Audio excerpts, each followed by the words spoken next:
부지런히 진행하도록 하겠습니다. 지금 한 반능성이 정도 지나서 올라오셨는데요.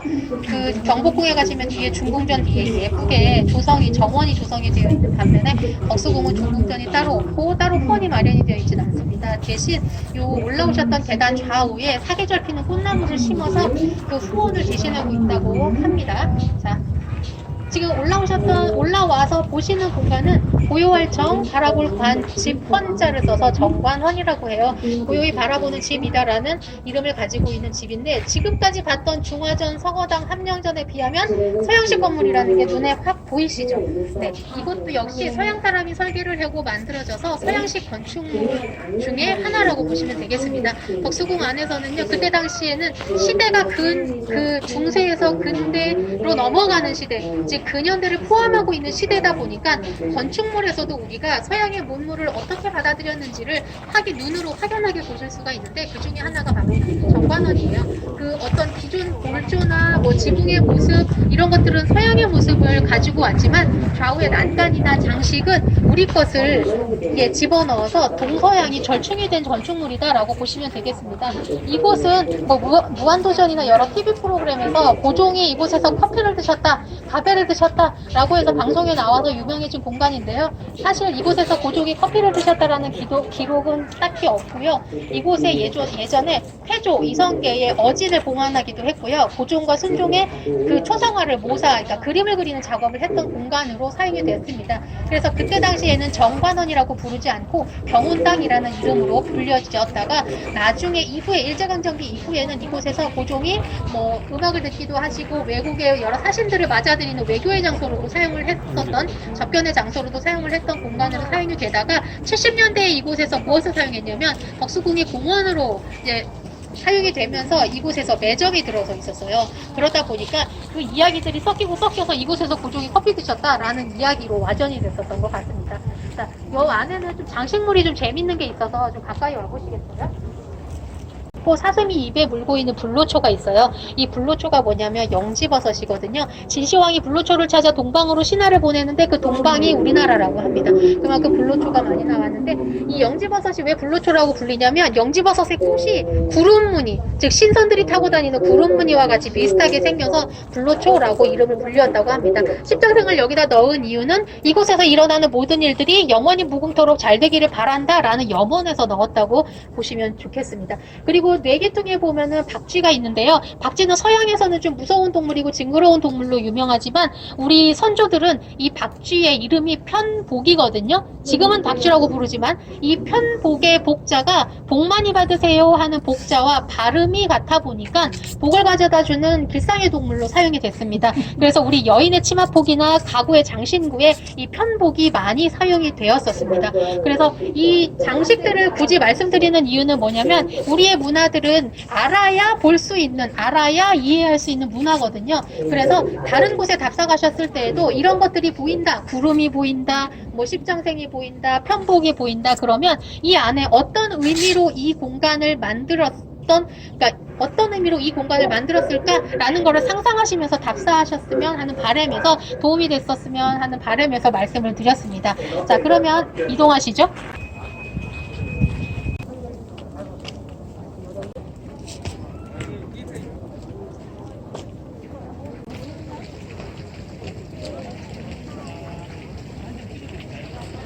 이쪽으로 오시면 됩니다. 네, 다 오셨지요? 네, 이제 마지막 건축물 앞에 다다랐는데요. 여러분이 보시는 앞에 있는 건물은 아까 정관원보다도 더 서양의 모습이 물씬 풍기는 그런 공간이에요. 돌석자, 만들 조자, 집전자, 석조전이라고 합니다. 돌로 만들어진 한명전, 영원히 평안하시고 안녕하시기를 바란다. 그리고 덕홍전, 덕이 넓고 크다, 이렇게 아름답고 우아한 뜻이 담겨져 있는 집의 이름과는 다르게 이게 돌로 만들어진 집이야? 라고 생각하기 쉽겠지만, 이전에 나무를 다듬어서 건축을 하던 시대에서 돌을 다듬어서 건축을 하는, 즉 최신식 공법으로 건축을 하던 시대로 넘어갔다는 걸 강조하기 위해서 석조전이라는 이름으로 지어졌다고 보시면 되겠습니다. 이 모두 궁궐은요, 침전, 자는 곳, 정치를 하는 곳, 뭐 무얼 하는 곳 따로따로 다 공간이 나뉘어져 있는 반면에 석조전은 그 안에 생활하는 공간, 정치를 하는 공간 모두 다 포함하고 있다면 보시면 되겠어요.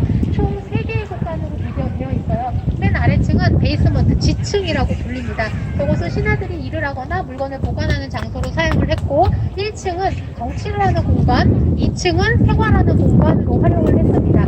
딱 보시기에 그리스 로마 신전과 같은 모양을 하고 있지요. 그때 당시에 유행했던 신고전주의 양식으로 지어진 건축물이어서 그때 당시에 건축물의 유행이 이러했구나 라는 걸 보실 수가 있어요. 그리고 또 하나는 보면은 여기 위에 보시는 삼각형 모양 안에 예쁘게 꽃잎이 5개 있는 꽃이 있는데 저게 바로 대한제국 황실의 고유 문양이었던 오얏꽃 문양입니다. 이 오얏꽃이 뭐냐면 오얏은 자두의 옛말이에요. 그래서 자두꽃 문양이 조선 대한제국 시절의 고유 문양으로 사용이 되었습니다. 이씨 조선이 명맥이 이루어져서 지금까지 잘 이어졌다라는 의미에서 오얏꽃 문양을 대한제국 황실의 고유 문양으로 많이 활용을 했습니다.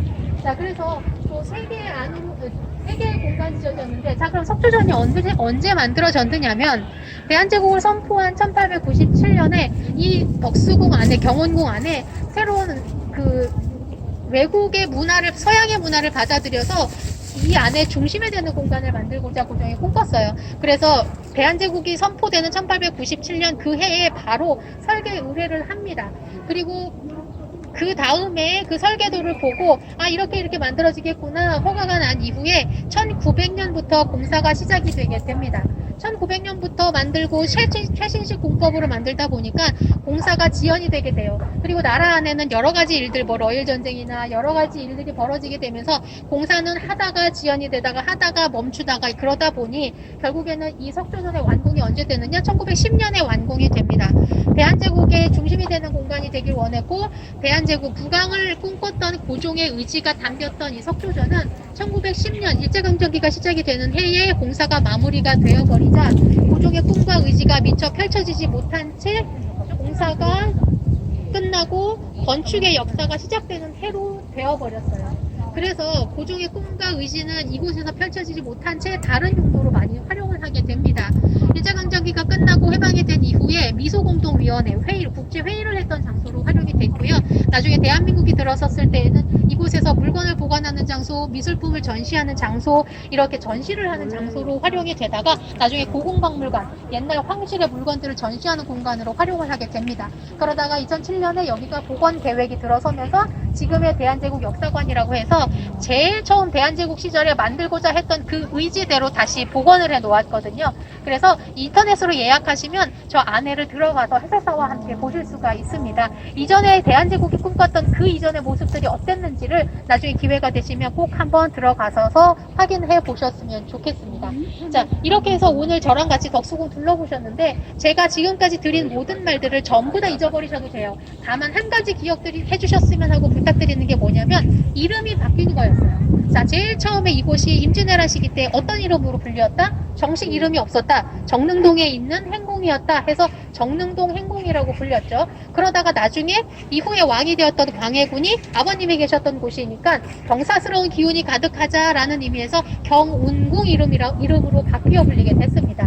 그렇게 경운궁으로 불리다가 나중에 대한제국이 들어서서 시간이 흘러 대한제국 시기 때 다시 어떻게 불리느냐? 황제의 아버지가 된 고종에게 덕과 장수를 누리세요 라는 의미에서 덕수라는 궁호가 올려지자 경운궁이었던 이곳은 덕수궁이라는 이름으로 바뀌어 불리게 됐죠.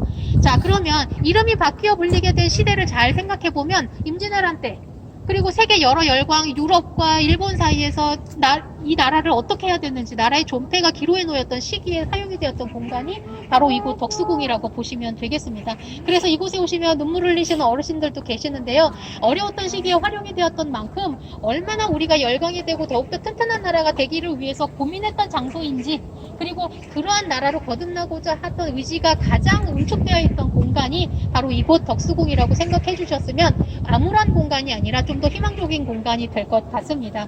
자, 그래서 오늘 저랑 같이 덕수궁의 이름이 변천되어 있는 과정을 통해서 덕수궁을 쭉 한번 훑어보셨습니다. 오늘 저 말고도 다른 내용에 좀 더 의미 있고 심화된 해설을 하시는 선생님들도 많으니까요.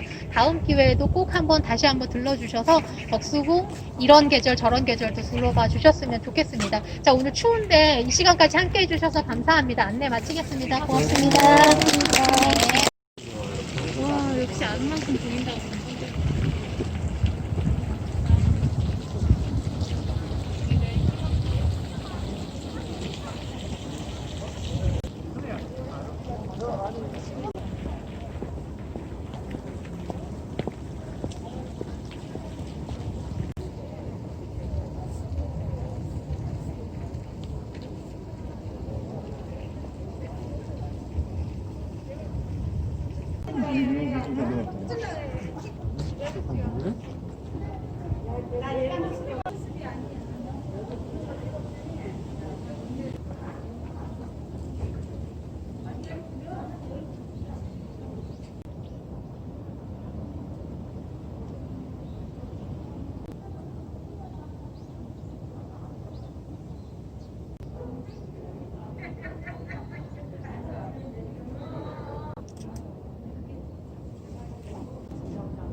무전기랑 그 운전하고도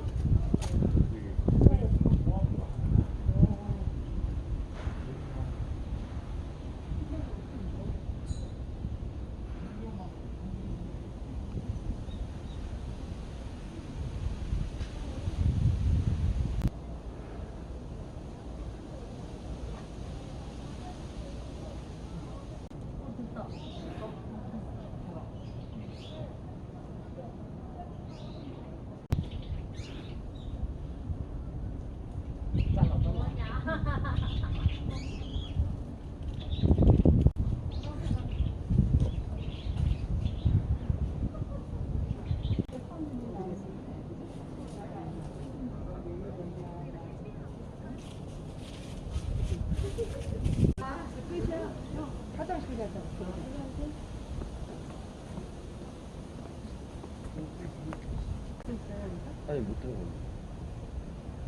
화장실 있어요? 그리 가면? 일로 나가야지 뭐. 일로 나가.